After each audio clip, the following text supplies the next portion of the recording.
kawan, kali ini kami akan membahas kerajaan Hindu-Buddha yang ada di Indonesia. Berikut kelompok kami. Nah, yang akan kami bahas adalah Kerajaan Kutai dan Kerajaan Tarumanegara. Mari kita bahas Kerajaan Kutai. Kerajaan Kutai terletak di lembah Sungai Mahakam, Kalimantan Timur. Nama Kutai diambil dari nama daerah tempat ditemukannya prasasti Yupa.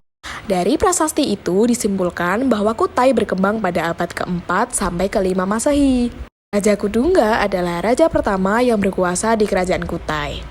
Dapat kita lihat, nama raja tersebut masih menggunakan nama lokal. Sehingga para ahli berpendapat bahwa pada masa pemerintahan Raja Kudungga, pengaruh Hindu baru masuk ke wilayahnya. Prasasti Yupa menceritakan bahwa Raja Aswawarman adalah raja yang cakap dan kuat. Ia pernah melaksanakan upacara Fratyastoma atau pensucian diri. Aswawarman adalah Wangsakarta atau pendiri dinasti. Aswawarman juga dijuluki sebagai Ansuman atau Dewa Matahari. Raja Mulawarman merupakan anak dari Raja Aswawarman yang menjadi penerusnya. Raja Mulawarman adalah raja terbesar di Kerajaan Kutai. Di bawah pemerintahannya, Kerajaan Kutai mengalami masa kejayaannya. Dalam Yupa itu bahwa Raja Mulawarman memberikan hadiah 1000 ekor lembu kepada kaum Brahmana. Tidak banyak yang kita ketahui tentang kehidupan ekonomi masyarakat Kutai. Namun dari banyaknya persembahan yang diberikan raja dapat disimpulkan bahwa ekonomi negara Kutai cukup baik. Hal itu dapat dilihat dari banyaknya lembu yang dikorbankan. Masyarakat di Kerajaan Kutai dari sisi budaya menunjukkan kemajuan. Hal ini dilihat dari adanya kebudayaan tulis-menulis yang terdapat dalam prasasti Yupa dan huruf Pallawa dan bahasa Sanskerta. Dari sisi kepercayaan, masyarakat Kerajaan Kutai menganut agama Hindu Siwa. Hal itu diketahui dari prasasti Yupa bahwa di kota terdapat suatu tempat suci dengan nama Waprakeswara, tempat pemujaan Dewa Siwa. Peninggalannya yaitu Kalung Uncal, Kalung Jiwa, Prasasti Yupa, Pedang Sultan Kutai, Keris Bukit Kang, Ketopong Sultan, dan kura-kura emas. Kerajaan Tarumanegara. Kerajaan ini terletak tidak jauh dari pantai utara Jawa bagian barat. Berdasarkan prasasti-prasasti yang ditemukan, letak pusat kerajaan Tarumanegara diperkirakan berada di antara Sungai Citarum dan Cisadane. Kalau mengingat namanya Tarumanegara dan kata Taruma mungkin berkaitan dengan kata Tarum yang artinya nila. Kata Tarum dipakai sebagai nama sebuah sungai di Jawa Barat, yakni Sungai Citarum. Pada tahu nggak siapa itu Vahesyan? Vahesyan adalah seorang musafir Cina yang banyak menulis sejarah tentang kerajaan Tarumanegara. Kerajaan Tarumanegara merupakan salah satu kerajaan Hindu terbesar di Indonesia dan tertua di Pulau Jawa. Kerajaan ini ditemukan di Bogor, Jawa Barat pada 450 Masehi dan dipimpin oleh Raja Purnawarman.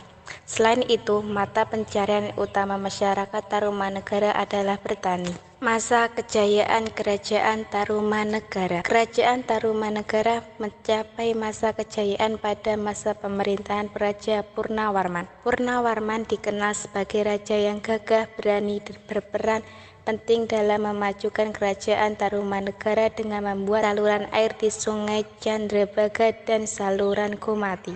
Hal ini dilakukan bertujuan untuk mengairi lahan pertanian, mencegah banjir, dan meningkatkan ekonomi rakyat karena bisa dijadikan sarana lalu lintas perdagangan. Peninggalan 1. Prasasti Ceratun. 2. Prasasti Jambu.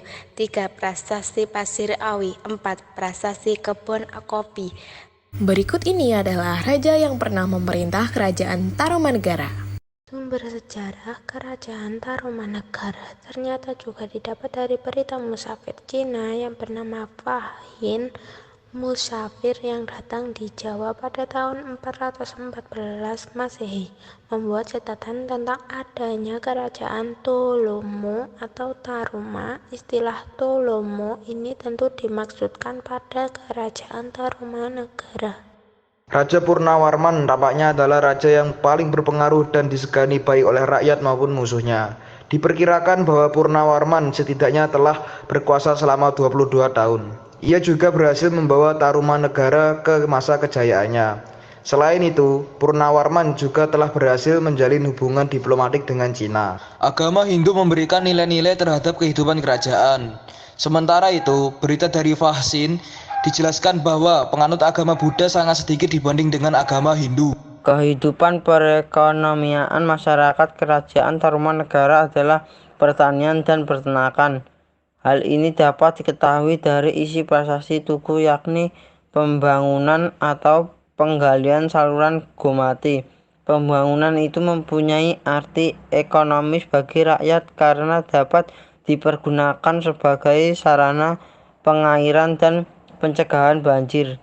Dengan demikian, rakyat akan hidup makmur, aman, dan sejahtera. Runtuhnya Kerajaan Tarumanegara. Penyebab utama keruntuhan Kerajaan Tarumanegara adalah karena adanya serangan dari kerajaan lain. Serangan dari Kerajaan Majapahit saat Kerajaan Tarumanegara di bawah kepemimpinan Raja Sudawarman. Pengalihan kekuasaan dari Kerajaan Tarumanegara menjadi Kerajaan Sunda di bawah kepemimpinan Raja Tarusbawa, dan kekosongan kepemimpinan karena tidak ada penerus kerajaan setelah Raja Linggawarman wafat. Sekian dari kelompok kami, semoga pembahasan kali ini bermanfaat bagi kalian. Thank you for watching.